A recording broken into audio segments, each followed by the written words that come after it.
આહાર ગેમ બનાવેલી છે, જેમાં એક તરફ આહારના ઘટકો અને બીજી તરફ તે શામાંથી મળે છે એનું કાર્ડ બનાવ્યું છે.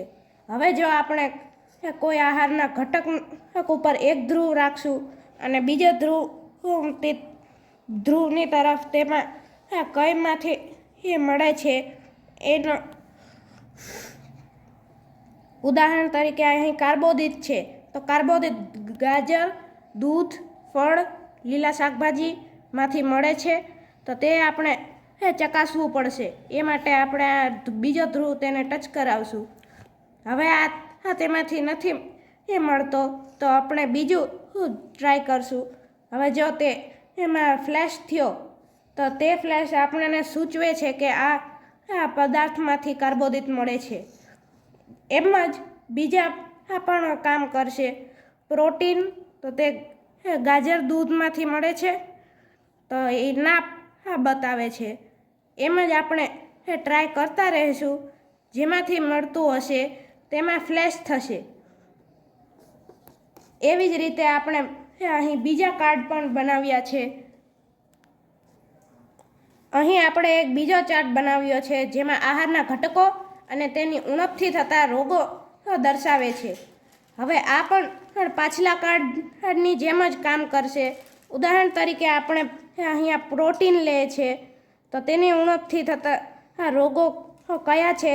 જો આપણે એના છિદ્ર ઉપર ટચ કરાવશું તો તે દેખાડશે કે તે કેમાંથી મળે છે, કે તેની ખામીથી થતા રોગો શું છે.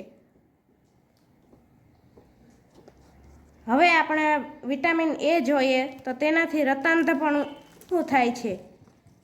હવે આ ફ્લેશ થાય છે, તે દર્શાવે છે કે આમાં પ્રોટીનની કમીથી. અહીં આપણે આ કાર્ડમાં આહારના ઘટકો અને તેની ઉણપથી થતા રોગો દર્શાવેલા છે. જેમ કે અહીંયા પ્રોટીન છે, તો તેની ઉણપથી થતો રોગ નબળાઈ આવી,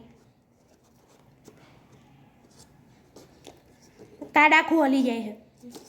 આ બાદ આપણે એક બીજું કાર્ડ બનાવેલું છે, જે છે ઘરમાં મળતા ઔષધિઓ અને તેનો શરીરમાં ઉપયોગ.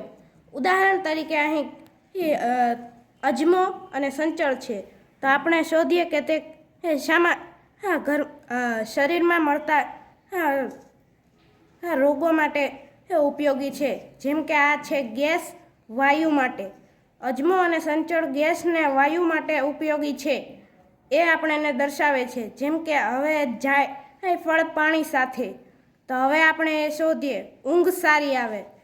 હવે આ જાયફળ અને પાણી સાથે આપણે લઈએ, આપણા શરીર માટે ઊંઘ સારી આવે છે. એ જ રીતે આદુ છે, તો તે આપણે શોધીએ આ વાળ ખરતા અટકાવશે નહીં. આદુ વાળ ખરતા અટકાવશે નહીં. શ્વાસ દમના રોગ માટે તે પણ ઉપયોગી નથી. જ્યારે લાઇટ થશે નહીં ત્યારે તે નહીં સૂચવશે કે આ માટે કામ કરે છે. એસિડિટી, રોગ પ્રતિકારક શક્તિ નહીં. ચરબી ઘટાડે નહીં. ઘા પર રૂજ લાવે નહીં. સારા પાચન માટે નહીં. વાળના ખોડા માટે. ભૂખ સારી લાગવા, હા, તો કે આદુ ભૂખ સારી લાગવા અને અપચો દૂર કરવા કામ આવે છે.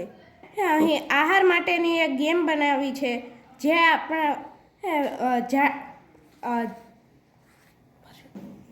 અહીં આપણે આ આહાર ગેમ બનાવી છે, જે એમાં આપણે આહાર અને તે શેમાંથી મળે છે, તેનો શરીરમાં શું ઉપયોગ છે અને તેના ઉણપથી થતા રોગો કાર્ડ બનાવ્યા છે. આ જ રીતે આપણે ગણિત માટે સૂત્રોના કાર્ડ, ઘડિયાના કાર્ડ, ગુજરાતી અને હિન્દી માટે સમાનાર્થી શબ્દ, વિરુદ્ધાર્થી શબ્દ જેવાના કાર્ડ બનાવી શકીએ છીએ. આવી જ રીતે આપણે રમતા રમતા બાળકોમાં જાગૃતિ અને રસ ફેલાવી શકીએ છીએ.